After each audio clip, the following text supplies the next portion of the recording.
வணக்கம் அவரகம்.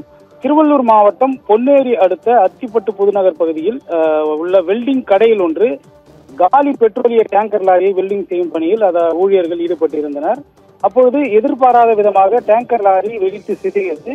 இதில் வெல்டிங் பணியில் ஈடுபட்டிருந்த தொழிலாளர்களுக்கு லேசான காயம் ஏற்பட்டது. குறிப்பாக வெல்டிங் பணியில் ஈடுபட்ட போது லாரி வெடித்து சிதறிய நேரத்தில் பார்த்தோம்னால் அருகாமையில் இருந்த அந்த 2 கடைகள் சிறிது சேதமடைந்துள்ளது. குறிப்பாக ஒரு பாம் போட்டா எப்படி அந்த இடம் ஒரு அதிர்ச்சியாக இருக்குமோ அது போன்று அந்த லாரியின் டேங்கர் வெடிக்கும் பொழுது அந்த அதிர்ந்த அந்த காட்சிகள் தற்போது சிசிடிவி காட்சிகள் வெளியாகி பெரும் அதிர்ச்சியை ஏற்படுத்தியுள்ளது. குறிப்பாக அந்த காயமடைந்த ஊழியர்களை அருகாமையில் உள்ள மருத்துவமனைக்கு அனுப்பி வைத்து சிகிச்சை பெற்று வரும் நிலையில் தற்போது அந்த லாரி டேங்கர் காலி பெட்ரோல் டேங்கர் வெடித்த அந்த சிசிடிவி காட்சிகள் தற்போது வெளியாகி அதிர்ச்சியை ஏற்படுத்தியுள்ளது. அவர்கள்